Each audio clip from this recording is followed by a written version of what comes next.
नमस्कार मेरे सनातनी परिवार, हम हिंदुस्तानी चैनल पर आप सभी का बहुत बहुत स्वागत है। योगेश्वर श्री कृष्ण शरणम मम।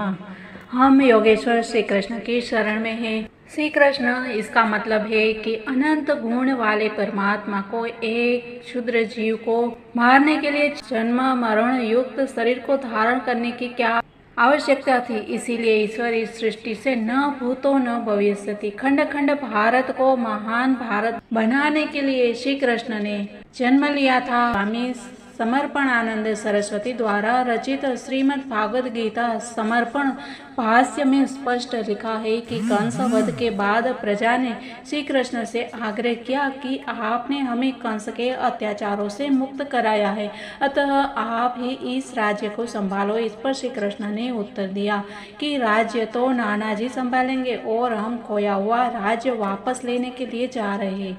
उस समय श्री कृष्ण ने निश्चय किया कि आज महाभारत खंड खंड है और भारत के सैकड़ों छोटे छोटे राज्यों में बट गया है। मैं खंड खंड भारत को महान भारत फिर से बनाऊंगा और धरती पर धर्म का एक छत्र राज्य होगा और राजा धार्मिक होगा और प्रजा भी धर्मात्मा होगी। यही श्री कृष्ण का उद्देश्य है। और इसी के साथ मित्रों हम अपनी यात्रा में आगे बढ़ते हैं। मित्रों हमने कल देखा था कि वर्षा ऋतु का वर्णन और आज हम जानते हैं आगे। तो इसके लिए मित्रों वीडियो पूरा देखिएगा और पसंद आए तो लाइक और शेयर भी कर दीजिएगा। आइए जानते हैं आगे। जब श्री कृष्ण तथा बलराम वर्षा ऋतु के उपहारों का इस प्रकार आनंद ले रहे थे, शीत ऋतु आ गई और शीघ्र ही सारे जलाशय स्वच्छ तथा सुहावने दिखने लगे और शरद के आगमन से सर्वत्र मन को प्रसन्न करने वाली वायु बहने लगी। आकाश से सारे बादल साफ हो गए और आकाश अपने स्वाभाविक नीले रंग का हो गया। वन में स्वच्छ जल में खिले कमल के फूल उस योग भ्रष्ट व्यक्ति की तरह प्रतीत हो रहे थे जो योगाभ्यास से पतित हो गया हो, किंतु आध्यात्मिक जीवन प्राप्त हो जाने पर फिर से सुंदर बन गया हो। शरद ऋतु का आगमन होते ही सारी वस्तुएं स्वाभाविक रूप से सुंदर लगने लगती है। इसी तरह जब कोई भौतिकवादी व्यक्ति कृष्ण भक्त बनता है तो वह भी शरदकालीन आकाश तथा जल की भांति निर्मल हो जाता है। शरद ऋतु में श्याम मेघों का उमड़ना रुक जाता है और जल दूषित नहीं रहता। शरदकालीन बादल श्वेत होते हैं क्योंकि उनमें पानी नहीं रहता। इसी प्रकार अपने पारिवारिक कार्यों के उत्तरदायित्व से मुक्त होकर पूर्णतः कृष्ण भक्ति अपनाने पर समस्त चिंताओं से मुक्त हो जाता है मनुष्य और शारदीय बादल की भांति श्वेत दिखता है। शरद में दिन के समय कड़ी धूप होती है किंतु रात्रि में स्वच्छ चांदनी से लोगों को दिन की थकान से छुटकारा मिलता है। इसी प्रकार यदि मनुष्य श्री कृष्ण की शरण ग्रहण करता है तो वह अपने आप को शरीर समझने की भ्रांति से मुक्त हो जाता है। श्री कृष्ण वृंदावन की गोपियों के लिए भी सांत्वना प्रदान करने वाले हैं। ब्रजभूमि की गोपियां श्री कृष्ण के विरह के कारण सदैव दुखी रहती थी, किंतु जब वे शरदकालीन चांदनी रात में श्री कृष्ण से मिलती है तो उनकी वियोग जनित क्लांति मिट जाती है। जिस तरह बादलों से रहित आकाश में रात्रि के समय तारे अत्यंत सुंदरता से चमकते हैं, उसी तरह कृष्ण भक्त में लीन व्यक्ति समस्त कल्मशों से रहित होकर शरदकालीन आकाश में तारों की भांति सुंदर लगने लगते हैं। शरद ऋतु में सरोवर में असंख्य कमल के फूल खिलते हैं और वृंदावन में भगवान श्री कृष्ण तथा बलराम की उपस्थिति के कारण शरद ऋतु अत्यंत आकर्षक बनी हुई थी। व्यापारिक समुदाय, राजकीय वर्ग तथा ऋषि सभी वांछित वर प्राप्त करने के लिए इधर उधर जाने के लिए स्वतंत्र थे।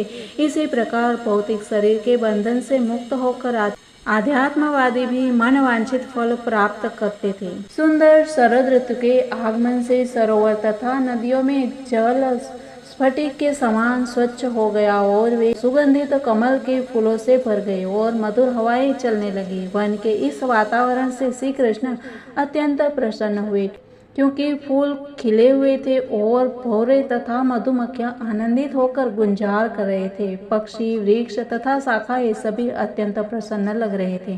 तभी गायें चराते साथ में श्री बलराम तथा ग्वाल बालों को लिए श्री कृष्ण अपनी दिव्य बांसुरी बजाने लगे। श्री कृष्ण की बांसुरी की ध्वनि सुनकर वृंदावन की गोपियों ने उनका स्मरण किया और वे परस्पर बातें करने लगी कि श्री कृष्ण कितनी सुंदर बांसुरी बजा रहे। जब गोपियां श्री कृष्ण के मुरली वादन की बात चलाती और वे उनकी लीलाओं का भी स्मरण करती तो उनका मन विचलित हो जाता, तो वे सुंदर ध्वनि का वर्णन करने में अपने को असमर्थ पाती। श्री कृष्ण बंशी वादन में अत्यंत निपुण थे और गोपियां उस ध्वनि पर मोहित थी जो न केवल उन्हें अपितु प्रत्येक सुनने वाले जीव को आकृष्ट करने वाली थी।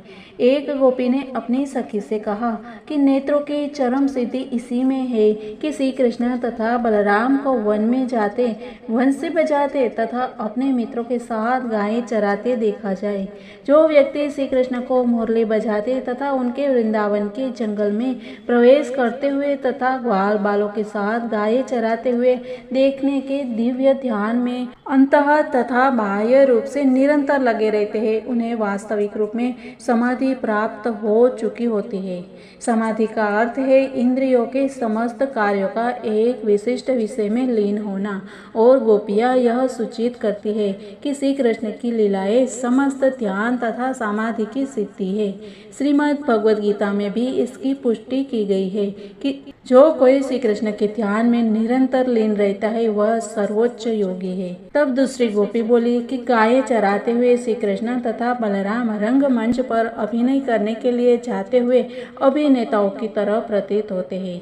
श्री कृष्ण पीतांबर और बलराम नील वस्त्र धारण किए थे और अपने हाथों में आम्र मंजरी, मोरपंख तथा फूलों का गुच्छ लिए हुए थे। वे कमल पुष्पों की माला धारण किए थे तथा कभी कभी दोनों मित्र मंडली में मधुर ध्वनि में गाते थे।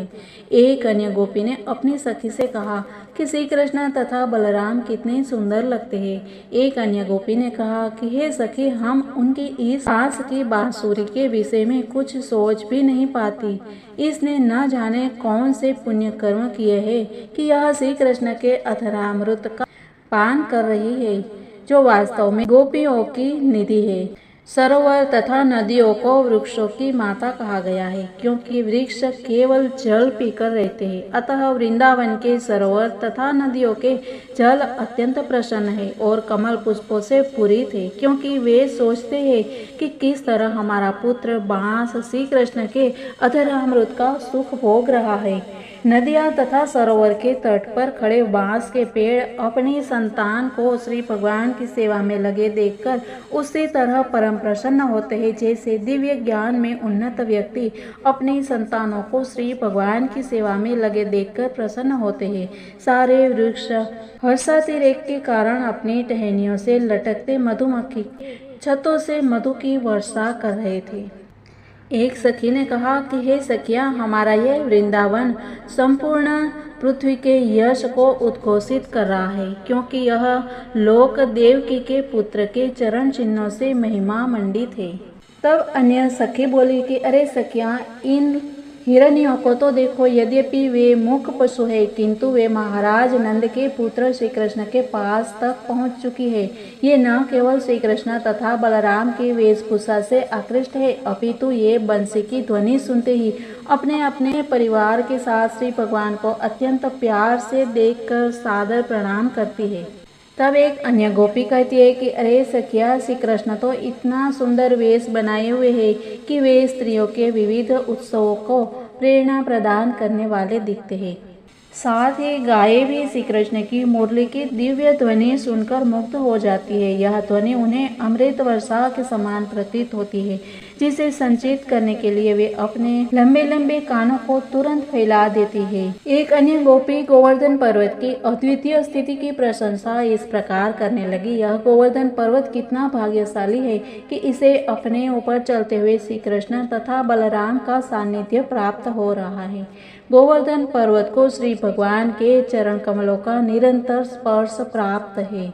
इसी कृतज्ञता के कारण गोवर्धन पर्वत तरह तरह के फल, फूल औषधियाँ तथा अपने सरोवर से स्वच्छ जल भेंट के रूप में प्रदान करता है। गोवर्धन पर्वत की सर्वोत्तम भेंट तो गाय और बछड़ों के लिए नई उगी घास है। गोवर्धन पर्वत श्री भगवान के प्रिय साथियों गायों तथा बछड़ों को प्रसन्न करके श्री भगवान को प्रसन्न करने की कला जानता है। जब श्री कृष्ण वृंदावन के जंगल में या गोवर्धन पर्वत पर गाय चराने में व्यस्त रहते, उस समय ग्राम की गोपियां उनके विषय में सोचने तथा उनकी विविध लीलाओं के बखान करने में लीन रहती। यह श्री कृष्ण के ही विचारों में निरंतर लीन रहने की प्रवृत्ति गोपियों के आचरण में सदैव स्पष्ट पाई जाती है। 10 से 14 वर्ष तक की कुमारियों को अच्छे पति की प्राप्ति के लिए या तो शिव की या फिर देवी दुर्गा की पूजा करनी होती है, किंतु वृंदावन की कुमारियां तो पहले से ही श्री कृष्ण के सौंदर्य के प्रति आकृष्ट थी। वे हेमंत ऋतु शीत ऋतु के पूर्व ऋतु आती है, वह हेमंत ऋतु के प्रारंभ में देवी दुर्गा का पूजन किया करती थी। हेमंत का पहला मास अग्रहायण है और इस मास में वृंदावन की सारी कुमारी गोपिकाएं व्रत रखकर देवी दुर्गा की पूजा करने लगी। सर्वप्रथम उन्होंने हविष्यान्न ग्रहण किया, जिसे मूंग की दाल तथा चावल में कोई मसाला या हल्दी डाले बिना उबाल कर तैयार किया जाता है। वैदिक आदेश के अनुसार कोई भी अनुष्ठान करने के पूर्व शरीर को शुद्ध करने के लिए ऐसे भोजन की संस्तुति की जाती है। वृंदावन की सारी कुमारी गोपियां यमुना नदी में नित्य प्रातः स्नान करके देवी कात्यायनी की पूजा करती थी। कात्यायनी देवी दुर्गा का ही दूसरा नाम है। इस देवी की पूजा यमुना की बालू से प्रतिमा बनाकर की जाती है। वैदिक शास्त्रों में संस्तुति की गई है कि अर्चा विग्रह की रचना विभिन्न प्रकार के पदार्थों से की जा सकती है। इसे रंगा जा सकता है, इसे धातु, रत्न, काष्ठ, मिट्टी या पत्थर से बनाया जा सकता है, या फिर पूजने वाले अपने हृदय के भीतर उसका चिंतन कर सकता है। इस प्रकार सारी कुमारी का गोपिकाएं देवी दुर्गा का अर्चा विग्रह तैयार करके चंदन लेप, माला, धूप, दीप, फल, अन्न तथा पौधों की शाखाओं जैसी भेंटें चढ़ाकर पूजा करती थी।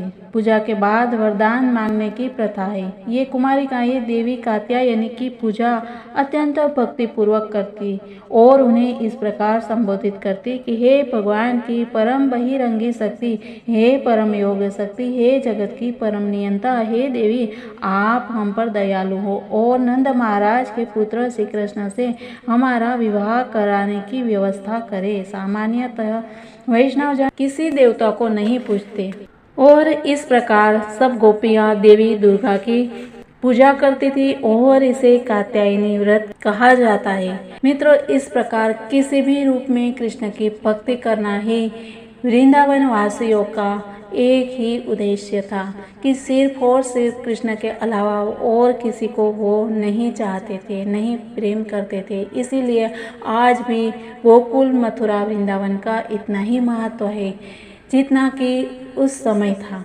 मित्रों, ऐसे ही भाव के साथ हम मिलते हैं कल। तब तक के लिए सबको जय हिंद, वंदे मातरम, भारत माता की जय।